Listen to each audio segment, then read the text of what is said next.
So a big question that transcends time, place, culture is, what is love? We've had all these different kinds of people who wanted to offer something through the years, from poems, and not the least of which songs. And they come at it from so many different kinds of ways. And yes, my common comment is that for a lot of us, we feel very keenly about the taste of chocolate and what it does for our lives. And so we go, I love chocolate, or whatever it might be in your life. And really, what that's about, though, is how that blesses my life, how that makes me feel good. And that really isn't ultimately love. I should quit saying I love chocolate, but I don't seem to be able to stop.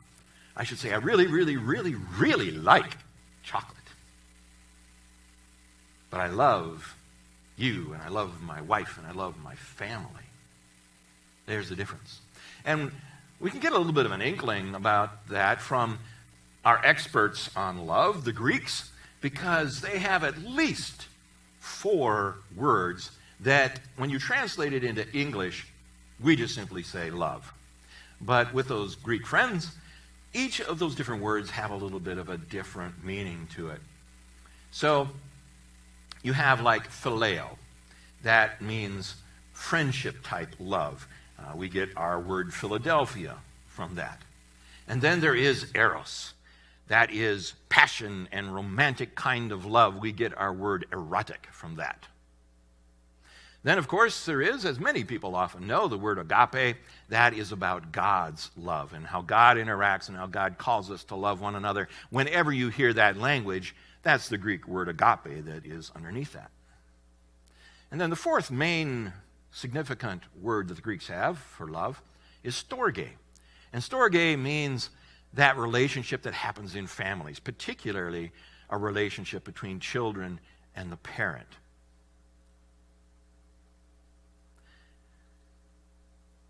Last week, we were talking about truth.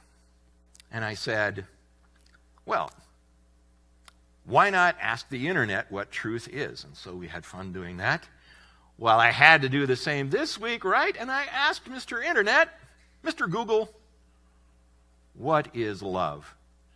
And I got over 2 billion hits. It's going to be a long sermon. So, if there were 2 billion plus illustrations, it would have to be really significant, that which shows up number 1, wouldn't you think, on the Google search. And what shows up is a song that you old rockers may recall. What is love? Baby, don't hurt me. Baby, don't hurt me no more. That's number 1 on what is love, as far as the universe seems to be concerned. And I go, well, that's very interesting. So love, as I take away from that, is evidently just not hurting one another. As long as I don't hurt you, then evidently I'm loving you. Well, I don't know. Somehow that wasn't quite satisfactory for me. And they have a video, of course, out there, one that I don't necessarily encourage you to go to, but then, of course, now you will, that the female antagonist in this, who might hurt you, is a vampire. And I go, so what am I supposed to hear in this? Evidently, in love, you're not supposed to bite each other. Taking it maybe to a figurative standpoint, don't suck the blood out of each other. Maybe there's actually something to be said for that. But still, for me, that wasn't enough. Just to not be harming one another, isn't there more to love than that? And so I said, well, what's number 2? Is there a website? Well, that's what comes up next. And it is called The Anatomy of Love. Got to be good. Here's what they say. Love is involuntary. Brain science tells us it's a drive like thirst. It's a craving for a specific person. It's normal or natural to lose control in the early stage of romance. Love will make you do strange things. But knowledge is power. It's a natural addiction, and treating it like an addiction can help you. So, if you feel you're in love, you should set an appointment with your physician and say, I don't know, some penicillin or something. I have this disease called love. And so many times, when we talk about love, it has this kind of roller coaster. There's some delight, and then there's some really deep, dark places. I go, still that feels inadequate to me. And it was in that context. For those who might be watching on a video, go to YouTube and look up Merle and Stella. They've been married 79 years, and we watched the video about them just a couple minutes ago. For me, they give an inkling of what real love looks like. Not just that romantic, eros, passionate kind of stuff, as good and as vital as that might be, the bond that was together for the two of them, but in this story, as Stella's 95 years old, and she's just a hoot, She says, well, yeah, I cook for him and try to keep him happy. And when he's happy, I'm happy. But I can't do everything anymore. Snow blowing is just a bit much for me now. Okay. So as best as I can ascertain, the neighbor kid comes and blows out the snow from their driveway. And they have grandchildren who come and purchase the groceries or take out the garbage. And I go, now we're getting somewhere with love. Not just that bond, as cool as that is between the two of them, but how there is this whole system, a community of people that care about one another. And the kid, he's real funny, that he doesn't want to get paid, but then he gets in trouble if he doesn't accept some money for getting rid of the snow from the driveways. It's a delightful story, and particularly how these two people, it wasn't just that, we have this wonderful life, it's been 79 years and there's never been a difficult day for us. No, he talks about how traumatic it was when he was in the nursing home for a while, and Stella said, this is not acceptable, you come home, I'm going to take care of you. Somehow she does. And how they pat each other on the hand to show how important being in one another's presence is. That power of that relationship that isn't just shallow, but has traversed all the kinds of difficulties of life, and as they have come out more powerful together. Now we're starting to talk about love from my vantage point. And that's where 1 John 4 comes in. I call it my second favorite chapter of the Bible. My first favorite is Ephesians 2, that talks about that we are saved by grace alone through our faith in the work of Jesus. But nowhere in the Bible do you find as clear a definition of who God is, simply stated that God is love. So, if you're looking for love, you'll find God. If you're looking for God, you'll find love. If it isn't love, it isn't God. If it isn't God, it isn't love. And oh, how I wish that would really drive us. I don't believe our culture in any way believes this to be so. That if I am to be in the context of love, it has to be a reality that aligns with whoever God would have us to be. If it isn't that, if it any way is lacking in that, then love isn't there. It goes on to say, love casts out fear. I think fear is really our biggest threat in day-to-day life. And that you really have a battle. You have love and faith on one side, and you have fear and threat on the other. Fear sets up a sense within us that God isn't really around you. God isn't going to see you through this. God doesn't have a plan that's going to ultimately make your life and the lives of those around you better. And that ultimately, that nasty little voice that might stick in your head says, you know, you did such and such, or you didn't do what you should have done, and you're holding on to something that's heavy, even at this moment in time, about some stupidity, because humans do stupid. And that something about that voice wants to threaten you, wants to put fear in your life to say, you know, you just may not make it. At the day of judgment, God may just have a checklist and go, you know, sorry, there were too many checks on the wrong side of the ledger. We all have that voice in our head, I think. And to that, 1 John 4 says, love gives us confidence on the day of judgment. I seek to follow Jesus. That's it. No more, no less. If you like, that's your ticket into heaven.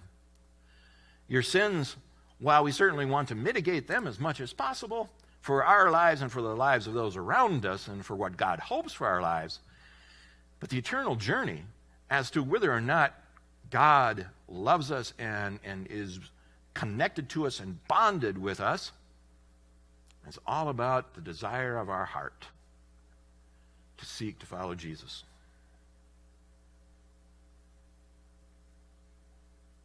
And I really wish, somehow, that our culture would get that. Because so many of the things that get in our way would dissipate.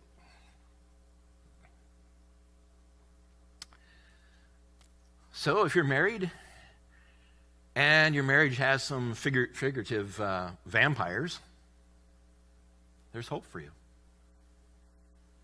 If you're one of the 50% of adults who are single, there's hope for you. This one makes me cry. Again, thanks to Mr. Google, I go, how many people are lonely? So certainly someone has done a survey. And according to one survey anyway, 72% of Americans say they're lonely. There's nothing worse than feeling alone in a crowd, I think. Me, as one who's fairly extroverted, especially as I have an opportunity when I know the person really wants to talk to me, and I go, okay. But that initial part about, I don't know, do they really want to talk to me? How do I get that started? I'm honestly not that good at. And so sometimes I talk about being at gatherings like the chamber meeting that's really supposed to be networking, but so oftentimes people just huddle with the people that they already know, people that they already work with. And I might be there not with anybody I really know. And as I talk about that, that means I eat a lot of meatballs at the appetizer. Because I'm just hanging out there, you know. Man, this is great dip, you know. Don't you just love this? That is awesome salsa, whatever. And I look for someone else who looks as out of place as me. And I go talk to that person.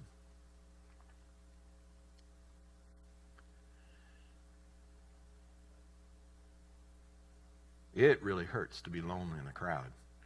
And evidently, while I would not say that I'm a lonely person, I would not call myself one of the 72%, but I know how terrible being lonely feels. So evidently there's a whole lot of loneliness out there in this culture. So there's hope. How is that? If you happen to have a marriage like Merle and Stella, you should count your blessings. Because there aren't a lot of those out there. If you have solid family relationships around you, you should count your blessings. If you have good friends around you, people that support you, people that won't abandon you even when you do stupid, you should count your blessings. But there still are some people that don't have those things. And for me, the only hope at that point literally is Jesus and his church. And so when church, particularly in recent decades, has messed up rather royally sometimes in understanding this and focusing on this and not letting anything get away from pursuing and finding those kinds of godly driven love relationships, well, the results have been disastrous.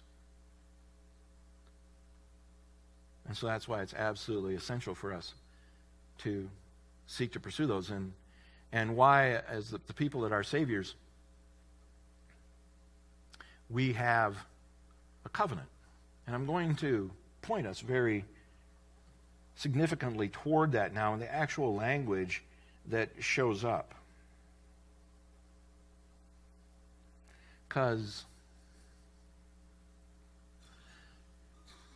we exist in the context of a culture, I think, that settles for far too less than what we should. Those who know me know to tread lightly, particularly at Christmas time, with wishing me a Merry Christmas. I will just happily say Merry Christmas back to you and whatever, or Happy Birthday. Because for me, being happy and merry, those are fine things. Those are the very best that culture can provide for us. But for me, it is settling for too less. If someone dies that is close to me, should I be happy? No, that would be inappropriate. But the Bible, and not the least of which, like Paul, who writes a lot of the New Testament, talks about joy. And that's what this series is all about. Finding various roads to joy. Living love is one of them. And that joy means, like Merle and Stella, when Merle goes into the nursing home, they find a way to get reconnected and bonded. They figure out a system so that they can do life and be together. That can't always be possible. They were very fortunate that for them at this moment in time, it is. But a wife may settle for a relationship with an abusing husband just because, well, that's what it is. Or, what is love? Again, the video that I don't want you to go to, but now you probably will. Not only are the females vampires, but they're also, of course, scantily clad. And I go, what am I supposed to take away from that? So, does that somehow mitigate a little bit? It takes away a little bit of the pain when you bite me because you don't have much clothes on or something. I mean, what is that? And that we do settle for that. Sometimes, dealing with sexuality in that kind of a way, we settle for less than God really sets out before us and go, no, there's so much cooler out there to be had. So here's our covenant. Words like respect, compassion, listening, speaking honestly, joyful embrace all people, being generous in all aspects of life, discovering agreement through honest interaction, speaking well of leaders, finding reconciliation and peacemaking through the practical directions that we find from Jesus, and being faithful in spiritual practices like worship and studying the Bible, those kinds of things. Why? In order that we might be transformed by God's Spirit. What is love?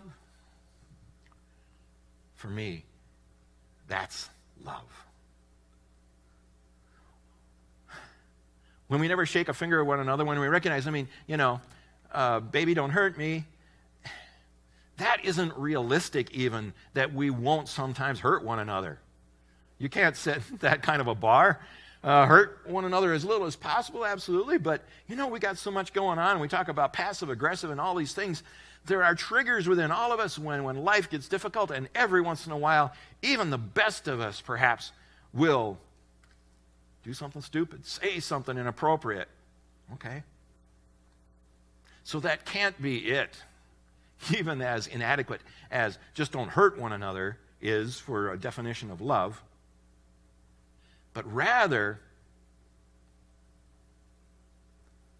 to come alongside one another, to be connected to one another, to God, a relationship of God's people, including, not the least of which, those times when we're stupid. When we need to be ever so gently challenged, perhaps, to notice what we did, but never with a shake of a finger, never with condemnation, never with judgment, but rather as everybody being equal in the same boat. All have fallen short of the glory of God. And to say, for the sake of community. And again, when you see those practical words of Jesus that show up in Matthew 18 about how to deal with conflict as it will inevitably show up, it is to keep as few people involved as possible. Don't ever triangulate. Don't ever go tell Tom that you're mad at Ed. But even beyond that, it isn't to say, you hurt my feelings. Nah. It's about, hey, you know, we exchanged some difficult words. I know neither one of us want that, and I'm owning that I was a significant part of that. It is for the sake of reconciliation. It's there. Read it. It isn't for me to get off my chest that I'm angry with you, and maybe to that thought about, I want you to feel some level of the pain that I think you caused me. Never. It's about reconciliation. It's about unity. You find unity all throughout the Bible. Let's call it my third favorite chapter in the Bible, John 17. It is the prayer of Jesus. Just as he is looking at torture and crucifixion, it's like going to the internet and saying what shows up number one out of 2 billion possibilities. That's a big statement. Jesus is about to go through all this. What in the world is he going to say? And it's all about the unity of God's people. That we would abide in God and God would abide in us, and we would all abide in community as God's people. That sense of unity, and for me, that is always what drives God. No more, no less, literally. That when we are stupid, we isolate. There's a break in the relationship. You know, okay, it's been a while. I didn't say it's at 9 o'clock, just for you. Back when I was a boy, I suppose I was, let's say 7. My mother had kind of a porcelain teapot that she really loved. And it sat on the coffee table that I now have in my house because it has sentimental value for me. And of course, I knew I wasn't supposed to play ball in the house. You can see where this is going. And so, yeah, of course, as a kid, I was lonely. It was just me and the dog out there on the farm. So I don't know. I would like throw the ball to myself. I don't know. Throw it in the couch, whatever. And inexplicably, somehow, it clipped the teapot. The teapot went over, and just a little bitty piece came off. And I go, oh, man. Strange how I remember that. And I go, okay, what am I going to do? I go, I'm going to put it back, turn it just a little bit so it's not obvious. For some reason, that's what I did. I don't think I've ever done anything like that before or since. To hide it. And so like 2 weeks go by, and it's eating me up inside, you know, if you've ever experienced what that's like. And so finally my mother comes up and she goes, Scott, you get any idea how this happened? I go, yeah, I'm really sorry. I know I wasn't supposed to play ball in the house, but I was playing ball. I just tipped over, and I'm really sorry. And that was the end of it. She didn't get mad. She didn't say, you know better. She tried to paste it back together. It wasn't ever quite the same. But our relationship was. And there's the deal. It's all about reconciliation. It's all about unity, being connected, bonded to God and to all of God's people. So you very well might be someone who feels lonely. Maybe at this very moment you feel lonely, or other kinds of burdens that weigh you down.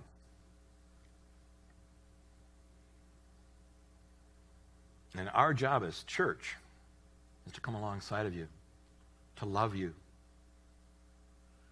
to be bonded to you to be about connecting to whatever needs you have, emotional, physical, spiritual, psychological, financial, whatever all those things might be.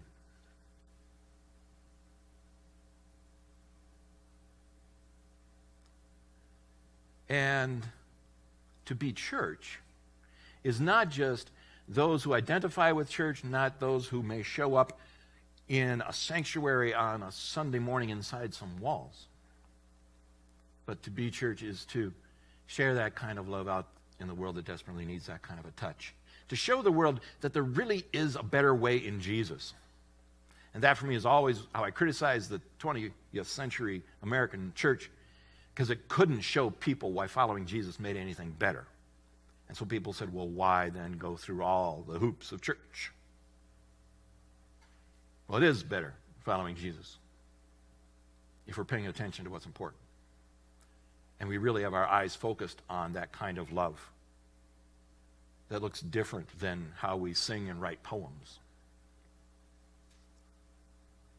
So what's your week ahead going to look like? You already know some of the kinds of threats, the challenges that are out there maybe in your week ahead as they're shaping up. And you can be certain that there are going to be unexpected things arise. How are you going to live love in that setting? How are you going to give the opportunity for joy? Recognizing that the most important illustration for that is this Jesus who experiences abandonment from thousands of people, goes through torture, is executed, but never stops loving, never stops being focused on it's all about getting people united with God and one another. Our world is prone to violence. It's prone to discord. Our politicians yell at each other.